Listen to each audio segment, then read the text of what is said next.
1932, a time where our nation's economy was deteriorating and more than a quarter of the American population was unemployed.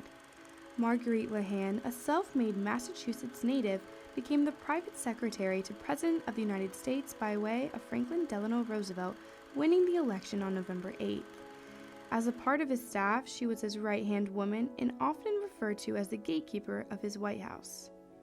Nicknamed Missy by the Roosevelt children, LeHand, while typically unrecognized, had great power and influence over some of the most powerful men in Washington, including FDR during the 8 years the two shared in the Oval Office.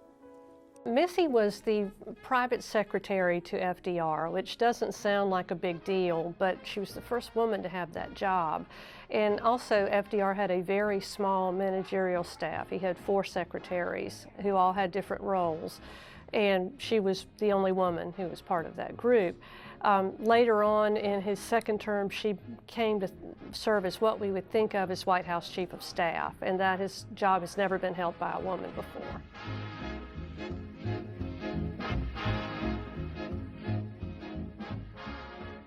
When I started the research, I thought it was going to be about a romantic relationship, which is just kind of, and shame on me and shame on everyone else, that that's the only thing we can think of when you've got a woman working for a man. But what I discovered instead was just her power and influence and how people really did use her, or try to use her. She wasn't used very easily as the gatekeeper, you know, getting past her to get to FDR. She was very protective of him. And if anybody wanted to talk or get an appointment with FDR, they had to go through Missy. She was like the chief of staff there. They could not wake FDR up at night after he went to bed without her permission. So the story about that was on September 1st, 1939, when Hitler marched into Poland, or sent his armies into Poland, setting off World War II. The phone call came to Missy, and she had to say, oh yeah, we can wake the president up for that news. So they sent the phone call down to him. She ran downstairs to his bedroom, and then the two of them sat up through the night together dealing with that, which would just be the, you know, the defining crisis of those years. She had a fantastic relationship with Eleanor. A lot of people don't realize how close Missy and Eleanor really were. When all of this started, when he really became president, they weren't expecting that. They really were surprised. And so they kind of held on to each other and muddled their way through together. And the children, I mean, she was very close with all the children. She ate dinner with them every night. She was part of the family. I think that Eleanor appreciated what Missy enabled her to do, that she had the freedom to be Eleanor. She had the freedom to leave the White House for long periods of time because she and Missy had really forged a working relationship where Missy respected Eleanor's role as First Lady of New York and later of the country, and would never try to usurp that role. But at the same time, she knew how Eleanor wanted things done. Speaking with my mom, we had a few conversations about all the stuff that we had. Not a lot of stuff, but we had stuff throughout the house. But I always had to initiate the conversations. There was never anything, you know, look at, we had family in the White House or anything like that. It was kind of, you know, not spoken of. My family did not talk about her a lot. They would have considered that not appropriate because they'd be bragging. So we didn't hear a lot of stories growing up. We heard some. The one that I really love is Missy was very frugal. And so when they had a formal dinner or a state dinner, she would go to Filene's or Jordan Marsh and go to the lingerie department. And she would buy a beautiful, beautiful nightgown, and that would be her evening dress, a lot cheaper. She did get a mink coat. That was one of her big indulgences.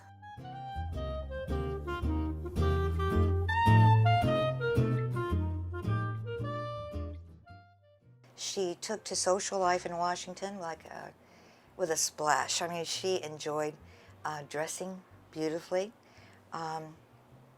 She appears on the cover of Life magazine and Time magazine, was named one of the 5 best-dressed women in Washington.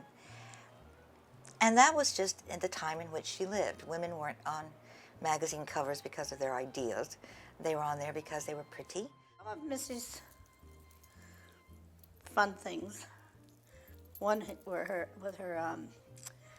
her bracelets, her charm bracelets. She has 2 of them. My cousin has the other one. And they have all these very interesting things on them. And then there's the 4-leaf clover for her being Irish. The other thing we have is this beautiful cigarette case, because she did love to smoke.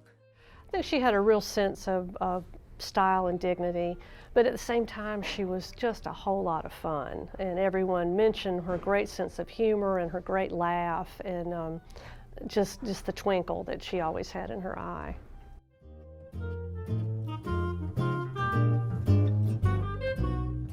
Women in Washington can turn very hard and very nasty.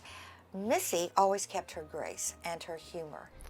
Missy was very ladylike, very much in the background, always said she didn't know anything about politics, and it was just how she kept under the radar and did what she did. But the people in the know knew how influential she was.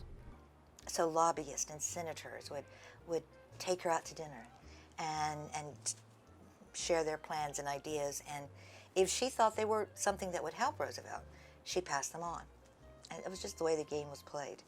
And people knew that very quickly. Missy just had a real talent for recognizing people who could do the president good and who were not out for their own gain. She had the smarts, the tact, the intuition on how to read people that I think helped her along in life. She also arranged a lot of his social calendar, not the official White House calendar, but the evenings, or if he wanted to go out to someone's house for dinner, she would set that up. And that was when he could really let his hair down and have a few drinks, and Eleanor didn't come along, making everybody go home early and stop drinking. And that was another way that she helped him build up relationships with people she thought would be good for him. She had an apartment right there in the White House. She was on call 24/7. Any kind of correspondence or anything he wanted Missy to handle personally, he would write on the top, "Missy to do this." And then a writer from the Post composed a whole book with all the different things, or several of the different things. Every morning, FDR would have a meeting around his bed, and they would go over the schedule. It would be the appointment secretary, usually a man named Marvin McIntyre, though he was sick a lot, Missy, Steve Early, the press secretary, Louis Howe, or later on Pa Watson, just the different people who had those management roles, and they would talk about what was on the schedule. So she was aware of that, always had input into that. But my favorite thing is that her backdoor access, because she, as I said, she had the only office adjoining his.